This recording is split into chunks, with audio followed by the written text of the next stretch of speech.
ഞങ്ങളിപ്പോൾ ഉള്ളത് തിരുവനന്തപുരത്ത് നമ്മുടെ സ്വന്തം ചേച്ചിയായ രേണു ചേച്ചിയുടെയും രാജീവ് ഏട്ടന്റെയും വീട്ടിലാണ്. ഇന്ന് ഇവിടെ ഒരു ഗെറ്റ് ടുഗദറാണ്. ഇന്നത്തെ സ്പെഷ്യൽ ഹൈലൈറ്റ് എന്ന് പറയുന്നത് ദൊണ്ണൈ ബിരിയാണി തന്നെയാണ്. ദൊണ്ണൈ എന്ന വാക്കിന്റെ അർത്ഥം കപ്പ് എന്നാണ്. അതായത് പാം ലീവ്സിലോ ഉണങ്ങിയ ബനാന ലീവ്സിലോ ഒക്കെ ഉണ്ടാക്കിയെടുക്കുന്ന ചെറിയ കപ്പ്. ബാംഗ്ലൂരിലുള്ള ശിവാജി ഹോട്ടലിലാണ് ഇത് ആദ്യമായിട്ട് ഉണ്ടായത്. അപ്പൊ അവിടെ നിന്ന് സ്പ്രെഡ് ചെയ്ത് അവിടെ ഉള്ള ഒട്ടുമിക്ക ഹോട്ടലുകളിലും ഇപ്പൊ ദൊണ്ണൈ ബിരിയാണി അവൈലബിൾ ആണ്. അപ്പൊ ഈ കപ്പിൽ സെർവ് ചെയ്യുന്ന ഈ ഉണങ്ങിയ കപ്പിൽ സെർവ് ചെയ്യുന്ന ഒരു പ്രത്യേക തരം ബിരിയാണിയാണ് ഈ ദൊണ്ണൈ ബിരിയാണി. ഇവിടെ പക്ഷേ നിർഭാഗ്യവശാൽ നമുക്ക് കപ്പ് ഉണ്ടാക്കാനുള്ള കരിഞ്ഞ വാഴയിലയോ അല്ലെങ്കിൽ ആ പാം ലീവ്സോ ഒന്നും അവൈലബിൾ അല്ല.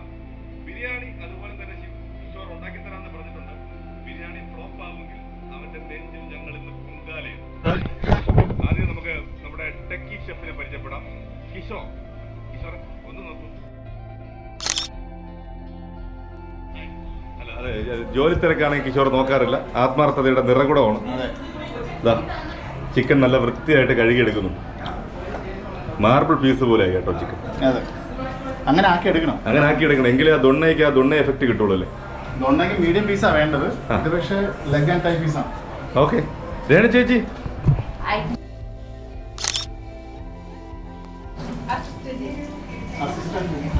ഇനി രാജീവേട്ടൻ, ഞങ്ങളുടെ ചങ്കായ രാജീവേട്ടൻ വളരെ കെയർഫുൾ ആയിട്ട് നമ്മുടെ മല്ലിയില കഴുകിയെടുക്കുകയാണ്. ഇതാണ് നമ്മുടെ പുതിയ ചങ്ക്. ന്യൂ മെമ്പറാണ് നമ്മുടെ ഗെറ്റ് ടുഗദറിലൊക്കെ. വിച്ചു അല്ല, അവന്റെ ഒറിജിനൽ നെയിം എന്താണ്? സായൻ തരുൺ. അവന് പിന്നീട് ഇനി വിച്ചു എന്നൊക്കെ പറഞ്ഞ് വീഡിയോ എടുത്ത് അവൻ ഇടിക്കും ഞങ്ങൾ. സായൻ തരുൺ, ഹലോ, ഹായ് പറയൂ. ഇനി അരുൺ, ഇനി ബാക്കിയുള്ള ഓരോരുത്തരായിട്ട് നമുക്ക്.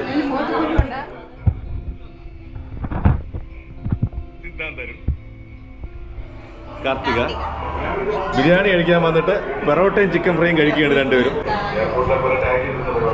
ഇനിയുണ്ട്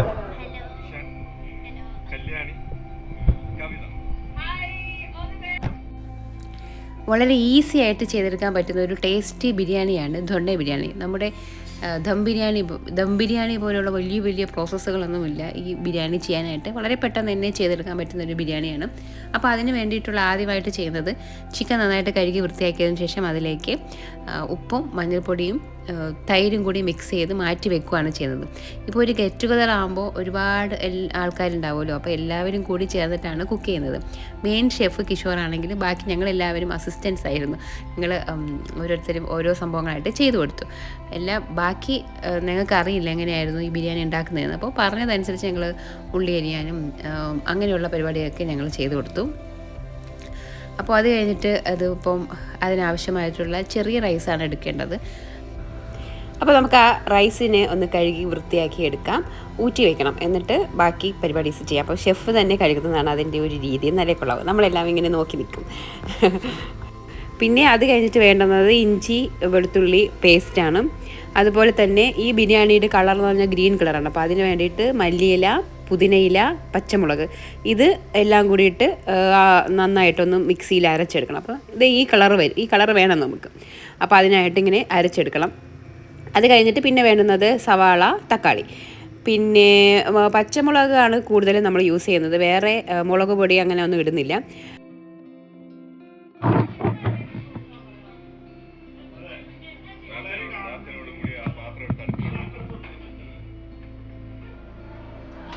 അതെ, വളരെ പ്രാർത്ഥനയോടുകൂടി കിഷോർ അടുപ്പിൽ എത്തിച്ചിട്ടുണ്ട്. ഇതെങ്ങാനും ഫ്ലോപ്പ് ആവുമെങ്കിൽ കിഷോറെ കാര്യമല്ല, അത്രമാത്രം ബിൽഡപ്പ് നീ ബിരിയാണിക്ക് കൊടുത്തിട്ടുണ്ട്. കാരണം ഇതിനു മുമ്പ് ഞാൻ ഒരു 4-5 അടുത്ത് ഈ ബിരിയാണി വെച്ചിട്ടുണ്ട്. എല്ലായിടത്തും സൂപ്പറായിരുന്നു. ഇവിടെ സൂപ്പർ ആവും. പ്രതീക്ഷ അടുപ്പിലെ പാത്രം വെക്കണുണ്ടായത് ഹിറ്റാവുന്ന തോന്നുന്നു. ഇപ്പോൾ ഞങ്ങളുടെ കയ്യിൽ വലിയ പാത്രമൊന്നും ഇല്ലായിരുന്നു. അതുകൊണ്ട് 2 പാത്രത്തിലായിട്ടാണ് നമ്മൾ ബിരിയാണി ഉണ്ടാക്കിയത്. അതുകൊണ്ട് ആണ് 2 ചെറിയ പാത്രത്തിലാണ് നമ്മൾ ബിരിയാണി ഉണ്ടാക്കിയത്. അപ്പോൾ അതിനായിട്ട് ആദ്യം തന്നെ പാത്രം ചൂടാകുമ്പോൾ അതിലേക്ക് നെയ്യോ അല്ലെങ്കിൽ എണ്ണയോ എന്താണെന്ന് വെച്ചാൽ നമുക്ക് ഒഴിക്കാം. നെയ്യാണ് കുറച്ചുകൂടി ആ ഒരു മണമൊക്കെ വരാൻ നല്ലത്. എന്നിട്ട് അതിലേക്ക് ഗരം മസാല, പൊടിയല്ല, ഗരം മസാല, പട്ട, ഗ്രാമ്പൂ, ഏലക്ക അതുപോലെയുള്ള എല്ലാ ഐറ്റംസും ഇടണം. അത് കഴിഞ്ഞിട്ട് ഉള്ളി വഴറ്റിയെടുക്കണം. അതാണ് ആദ്യത്തെ പരിപാടി. ഉള്ളി വാടി വരുമ്പോഴത്തേക്കും നമ്മൾ നേരത്തെ അരച്ച് വെച്ചിരുന്ന മല്ലിയില, പുതിനയില, പച്ചമുളകില പേസ്റ്റ് ഇല്ലേ അതൊന്ന് ഇട്ട് കൊടുക്കാം. അത് കഴിഞ്ഞിട്ട് അതുകൂടെ മിക്സ് ചെയ്തതിന് ശേഷം നമുക്ക് ജിഞ്ചർ ഗാർലിക് പേസ്റ്റ് ചേർക്കാം. അപ്പോൾ നമ്മൾ ഇത് മല്ലിയിലേക്ക് അരച്ച അതേ ജാറിൽ തന്നെയാണ് ജിഞ്ചർ ഗാർലിക് അരച്ചത്. അതുകൊണ്ടാണ് ഇഞ്ചി വെളുത്തുള്ളി പേസ്റ്റിന് അതേ കളർ ഗ്രീൻ കളർ വന്നത്. ഇനി ആ സവാളയും ഈ മസാലയും എല്ലാം കൂടെ നന്നായിട്ട് വരേണ്ട ഒരു ഡാർക്ക് ഗ്രീൻ കളറായിട്ട് വരണം.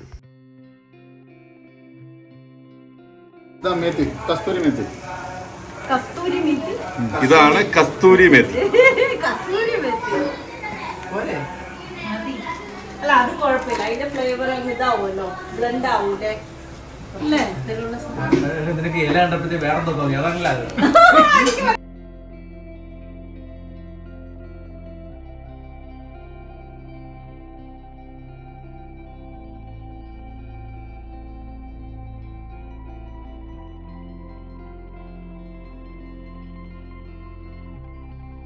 ഇത് ഗരം മസാല അത് നേരിട്ടുള്ളൂ. ഓ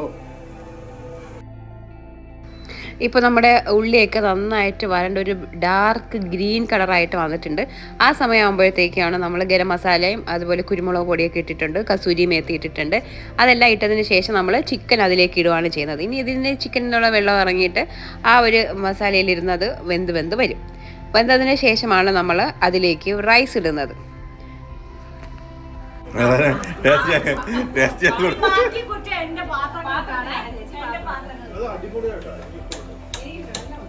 ചേട്ടാ ഞാൻ 17 വരെ ഞാൻ സാറ്റിസ്ഫൈ ചെയ്തിട്ടാണ് ഇങ്ങോട്ട് വന്നത്. അതാണ് എന്റെ കോൺഫിഡന്റ്. ചേച്ചിയെ പോലെ അല്ല, 16 കടകടിയന്മാർ എന്നെ കൊല്ലാൻ വേണ്ടി നിൽക്കുവാണ്. അത് വെള്ളം ചേച്ചി നമുക്ക് അറിയാവുന്ന ആൾക്കാരല്ലേ. ഇനി ഈ ഗ്രേവിയിൽ കിടന്ന് നമ്മുടെ ചിക്കൻ നന്നായിട്ട് വെന്ത് വരും. അപ്പോൾ ഇത് നമുക്ക് അടച്ച് വെച്ച് കുറച്ച് വെള്ളം ഒഴിച്ച് നമുക്ക് വേവിക്കാനായിട്ട് വെക്കാം. അതിനുശേഷം ഇത് തുറന്നിട്ട് ഇതിലേക്ക് നമ്മൾ റൈസ് ഇട്ട് ഇതിൻ്റെ കൂടെ ഒരുമിച്ചിട്ട് വേവിക്കുകയാണ് ചെയ്യുന്നത്. അതിൻ്റെ കൂട്ടത്തിൽ നമുക്ക് കുറച്ച് നാരങ്ങ നീര് കൂടെ പിഴിഞ്ഞൊഴിക്കാം, റൈസ് ഒക്കെ ഒന്ന് ഒട്ടി പിടിക്കാതിരിക്കാനും ഒക്കെ വേണ്ടിയിട്ട്. പല പല സ്ഥലത്തു നിന്നാണ് കിഷോർ ഇപ്പം ചിക്കന്റെ ഒരു ഗ്രേവി ഞങ്ങൾക്ക് എല്ലാം ടേസ്റ്റ് ചെയ്യാൻ തന്നിട്ടുണ്ട്. അത് കൊള്ളാന്നാണ് പറയുന്നത്. കാര്യം ഇനി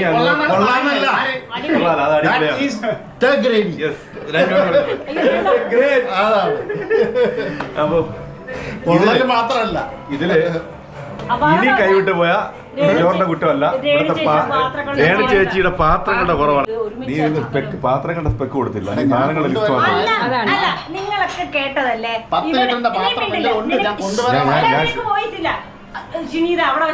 ആയിട്ട് ഞാൻ കേട്ടത്. എല്ലാം കൊണ്ടുവന്നോളന്നാ, പാത്രം ഉൾപ്പെടെ കൊണ്ടുവരാന്നതാണ് എന്റെ, അതാണ് ഹൈലൈറ്റ്. ഒരു എന്നാ കരുവേപ്പില പോലും വേണ്ടെന്നാണ് ഇത്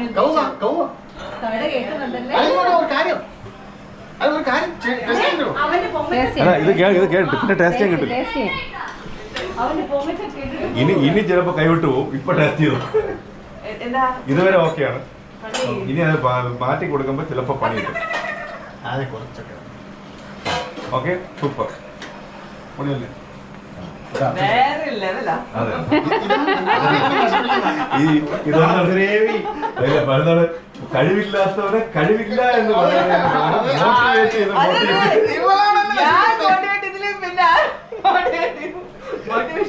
ഇവരുടെ ലഫ്റ്റനന്റുകളിലും കേണലിലൊക്കെ വെച്ചോളാൻ വേണ്ടി ഇവൾ വെറുതെ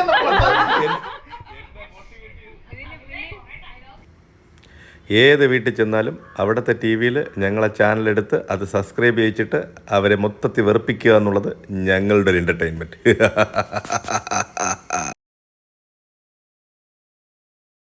കൃത്യം 11 മണി ആയപ്പോൾ നമ്മൾ ദം പൊട്ടിച്ചു. ടെക്കി ഷെഫായ കിഷോറിന്റെ സ്പെഷ്യൽ ദൊണ്ണ ബിരിയാണി.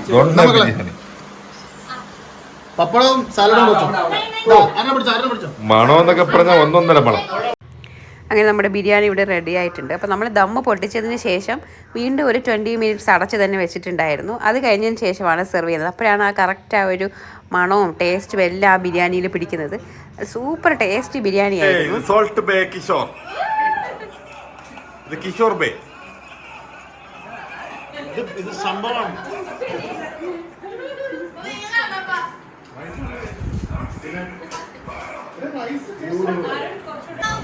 എങ്ങനെയുണ്ട് കിഷോർ അങ്കിളിന്റെ ആ നിന്റെ അച്ഛന്റെ ഫുഡ് എങ്ങനെ ഉണ്ടാ മോനെ? നല്ല ഇഷ്ടം. എനിക്ക് ഇഷ്ടമാണ് എൻ്റെ അച്ഛൻ്റെ ഫുഡ്.